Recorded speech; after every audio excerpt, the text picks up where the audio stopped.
नमस्कार मंडळी, तुम्ही पाहताय सत्यवाणी न्यूज. 13 जानेवारीच्या संध्याकाळी राज्यातल्या 29 महानगरपालिकांच्या निवडणुकीसाठी प्रचाराच्या तोफा थंडावल्यात. आता 15 जानेवारीला मतदान होणार असून पुढच्याच दिवशी म्हणजे 16 जानेवारीला निकाल जाहीर होईल. या निवडणुकीत संपूर्ण राज्याचं लक्ष मुंबई महानगरपालिकेकडे आहे. देशातल्या सर्वात श्रीमंत महापालिकेत कोणाची सत्ता येईल याची उत्सुकता सर्वांना आहे.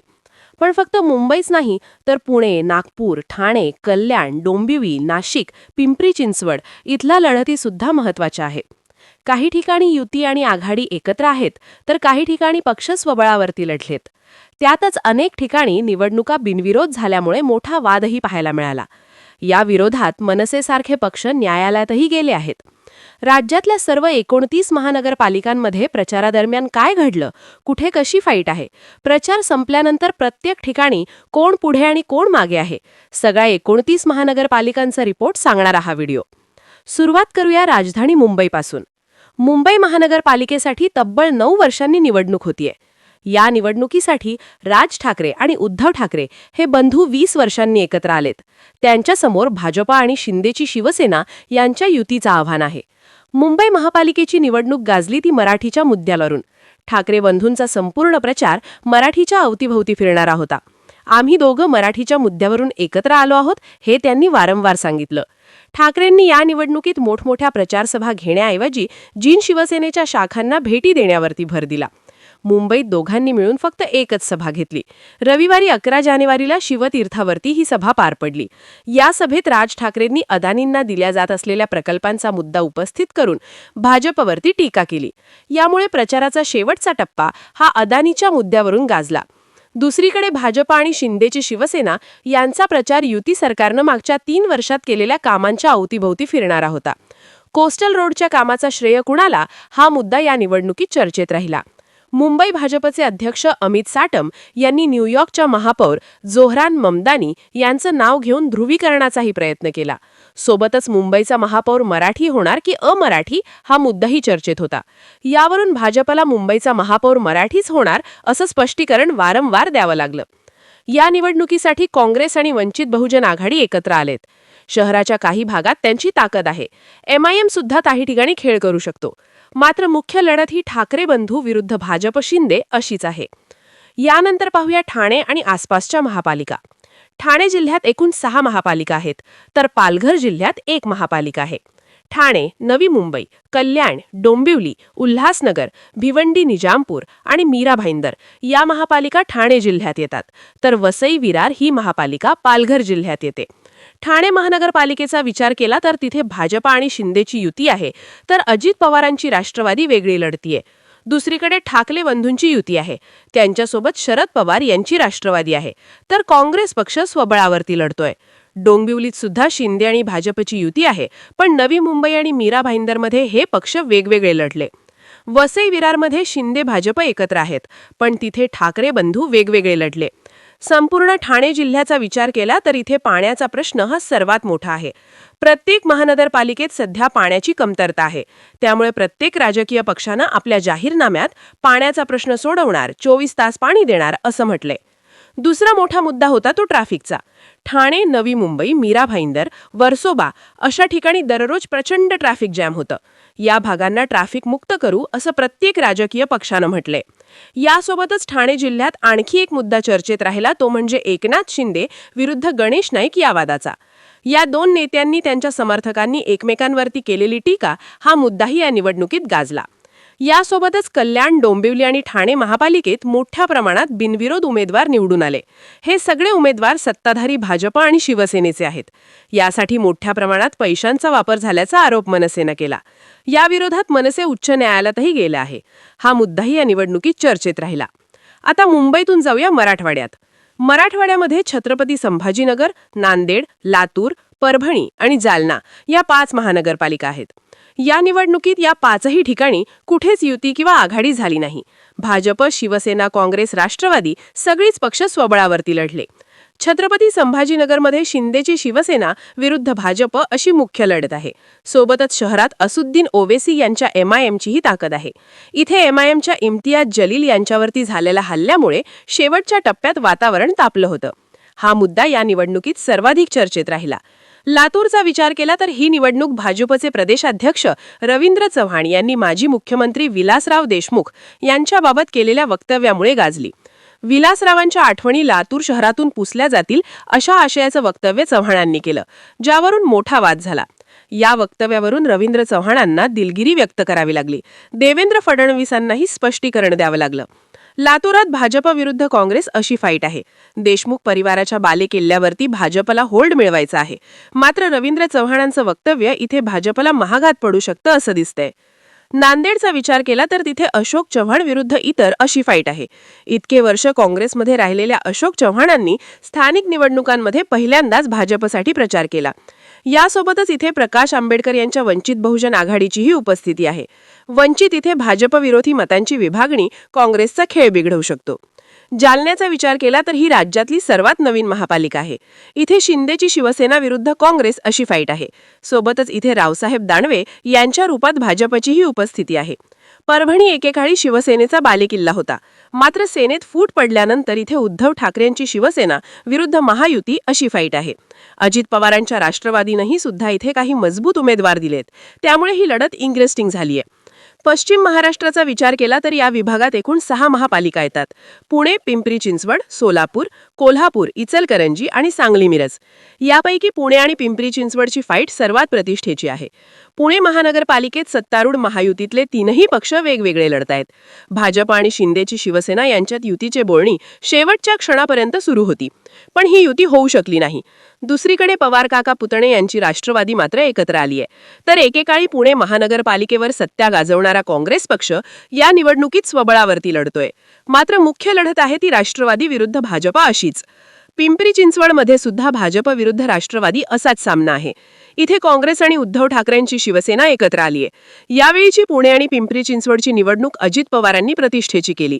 प्रचारादरम्यान त्यांनी आपलं सगळं लक्ष या 2 महापालिकांवर केंद्रित केलं होतं. निवडणूक आधी अजित पवार शहरातच तळ ठोकून होते.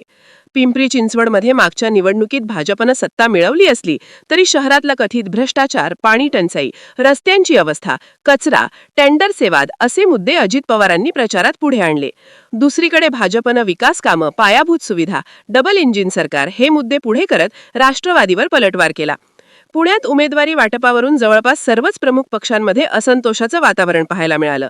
अनेक ठिकाणी निष्ठावान कार्यकर्त्यांना डावललं गेलं असे आरोप झाले. ऐनवेळी पक्षात प्रवेश करणाऱ्यांना संधी दिल्यामुळे जुने कार्यकर्ते नाराज झाल्याचं चित्र पाहायला मिळालं. यामुळे अनेक प्रभागात पक्षाच्या अधिकृत उमेदवारांसमोर बंडखोर उभे राहिलेत. सोलापूरचा विचार केला तर ही निवडणूक मनसेचे पदाधिकारी बाळासाहेब सरवदे यांच्या हत्येच्या घटनेमुळे गाजली. अर्ज मागे घेण्याच्या मुद्द्यावरून सरवदे यांची हत्या झाली. त्यानंतर सोलापूरची निवडणूक राज्यभर चर्चेत आली आहे. सोलापुरात भाजपनं सर्वाधिक 102 उमेदवार देऊन आपलं वर्चस्व कायम ठेवण्याचा प्रयत्न केलाय. तर शिंदेच्या शिवसेनेनं ऐनवेळी भाजपची साथ सोडून अजित पवारांच्या राष्ट्रवादीशी युती केली. मुख्य लढत यांच्यातच आहे. शिवाय काँग्रेस, उद्धव ठाकरेंची शिवसेना आणि शरद पवारांची राष्ट्रवादी एकत्र आहेत. सोलापूरच्या राजकारणात नेहमीच निर्णायक ठरणाऱ्या वंचितनं सुद्धा 22 जागांवर उमेदवार दिलेत. तर MIM 23 जागांवर लढतीये. या दोन्ही पक्षांना निवडणुकीत किती मतं मिळतात यावर निकाल अवलंबून असेल. इकडे कोल्हापुरात तब्बल 11 वर्षांनी महापालिकेची निवडणूक होतीये. कोल्हापूर तसा काँग्रेसचा बालेकिल्ला मानला जातो. मात्र राज्यात सत्ता बदलानंतर शहरात समीकरणं बदलली आहेत. सध्या जिल्ह्यातले 10च्या 10 आमदार महायुतीचे आहेत. कोल्हापुरात महायुती विरुद्ध महाविकास आघाडी अशी थेट लढत आहे. आघाडीच्या प्रचाराची धुरा काँग्रेसचे सतीश पाटील यांनी सांभाळली. तर इकडे धनंजय महाडिक यांच्या नेतृत्वाखाली महायुती रिंगणात आहे. कोल्हापूर जिल्ह्यातल्या इचलकरंजीमध्ये पहिल्यांदा महापालिका निवडणूक होतीये. सध्याच्या राजकीय परिस्थितीत इचलकरंजीमध्ये महायुती विरुद्ध शिवशाहू आघाडी असा सामना आहे. महायुतीत भाजप आणि शिंदेची शिवसेना एकत्र आहेत. तर अजित पवारांच्या राष्ट्रवादीसोबत काही जागांवर मैत्रीपूर्ण लढत आहे. इकडे शिवशाहू आघाडीत शरद पवारांची राष्ट्रवादी, काँग्रेस पक्ष, मँचेस्टर आघाडी, ठाकरेंची शिवसेना आणि मनसे हे पक्ष एकत्र आलेत. संपूर्ण कोल्हापूर जिल्ह्याचा विचार केला तर इथे पाण्याचा प्रश्न हा सर्वात मोठा आहे. प्रत्येक महानगरपालिकेत सध्या पाण्याची कमतरता आहे. त्यामुळे प्रत्येक राजकीय पक्षानं आपल्या जाहीरनाम्यात पाण्याचा प्रश्न सोडवणार, 24 तास पाणी देणार असं म्हटलंय. दुसरा मोठा मुद्दा होता तो ट्रॅफिकचा. सांगली, मिरज, कुपवाडमध्ये जिथे जिथे वाहनांनी एकत्र प्रवास करणं गरजेचं आहे अशा ठिकाणी यथेच्छेने वादं निर्माण झाली आहेत. वसई शिंदे भाजपा एकत्र आहेत, पण तिथे ठाकरे बंधू वेगवेगळे लढले. संपूर्ण सांगली जिल्ह्याचा विचार केला तर इथे वादे गुंतागुंतीचे आहेत. काही प्रभागात लढती पंचरंगी होण्याची चिन्ह आहेत. भाजपनं 74 उमेदवार रिंगणात उतरवून पक्षाला शिंदे गट, जनसुराध्य, शक्ती आणि रिपाई आठवले गटाची साथ दिली. महाविकास आघाडीत काही जागांवरून मतभेद पाहायला मिळाले. काँग्रेस, ठाकरेंची शिवसेना आणि राष्ट्रवादी काँग्रेस यांनी आपले बालेकिल्ले राखण्यासाठी जोर लावलाय. विदर्भात एकूण 4 महापालिका आहेत: नागपूर, चंद्रपूर, अमरावती आणि अकोला. विदर्भाचं राजकारण बघितलं तर इथे भाजपा आणि काँग्रेस या 2 पक्षांचे वर्चस्व असल्याचं दिसून येतं. मुख्यमंत्री देवेंद्र फडणवीस यांचं होमग्राऊंड असलेल्या नागपूर शहरात विजयाची हॅट्रिक मारण्याचा भाजपचा प्लॅन आहे.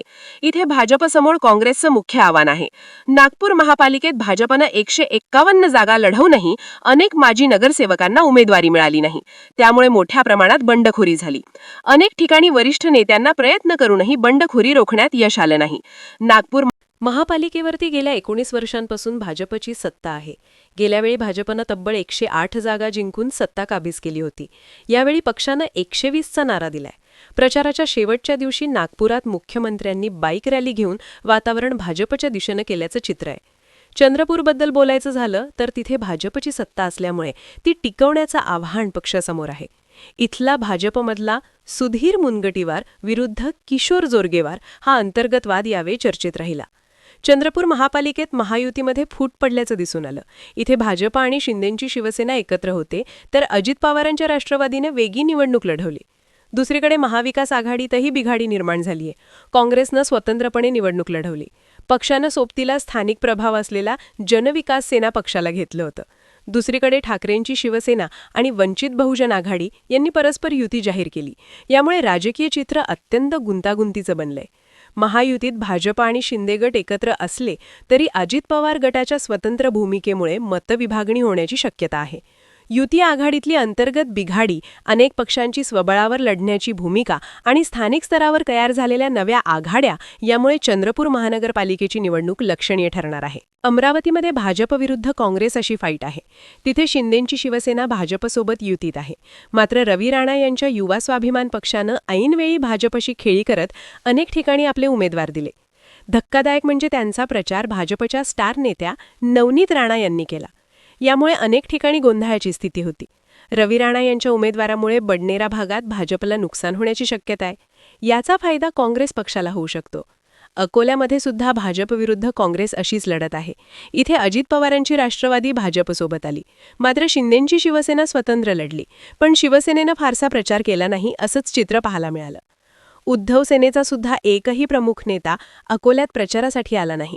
काँग्रेसकडूनही विजय वडेट्टीवार वगळता अन्य कोणत्याही प्रमुख नेत्याची जाहीर सभा झाली नाही. दुसरीकडे MIMच्या ओवेसी यांनी मात्र अकोल्यात 2 सभा घेतल्या. त्यामुळे MIM इथे मोठी खेळी करू शकतो अशी चिन्ह आहेत. अकोल्यात एकेकाळी प्रकाश आंबेडकरांच्या वंचितची ताकद होती. मात्र प्रत्येक निवडणुकीत त्यांचा ग्राफ घसरत चाललाय. उत्तर महाराष्ट्राबद्दल बोलायचं झालं तर इथे नाशिक, अहिल्यानगर, धुळे, जळगाव आणि मालेगाव या 5 महानगरपालिका आहेत. नाशिकमध्ये भाजपनं स्वबळाचा नारा दिलाय. कुंभमेळ्याच्या पार्श्वभूमीवरती नाशिकमधली सत्ता भाजपसाठी महत्त्वाची असणार आहे. इथे भाजप विरुद्ध शिंदेंच्या शिवसेनेचं आव्हान आहे. तर ठाकरेंची शिवसेना आणि मनसे यांनी युती केली आहे. ठाकरे बंधूंनी मुंबई आणि ठाण्याबाहेर फक्त नाशिकमध्येच जाहीर सभा घेतली. यावेळी राज ठाकरेंनी तपोवनातल्या वृक्षतोडीवरून केलेली टीका हा मुद्दा सर्वाधिक चर्चेत राहिला. सोबतच भाजपमधला अंतर्गत नाराजी नाट्यसुद्धा प्रचारात गाजलं. मालेगावबद्दल बोलायचं झालं तर इथे सुरुवातीपासून स्थानिक नेते, अपक्ष गट आणि सामाजिक संघटनांचा प्रभाव राहिलाय. अल्पसंख्याक बहुल शहर असल्यानं इथे मुस्लिम नेतृत्वाचा प्रभाव महत्त्वाचा ठरतो.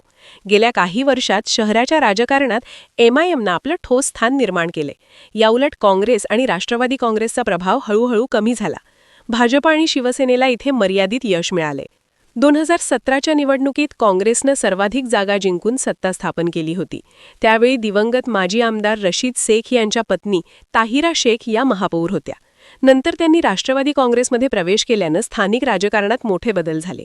आता या निवडणुकीत भाजप, शिवसेना, काँग्रेस, राष्ट्रवादी काँग्रेस, समाजवादी पार्टी, इस्लाम पार्टी आणि MIM यांच्यात सामना होणार आहे.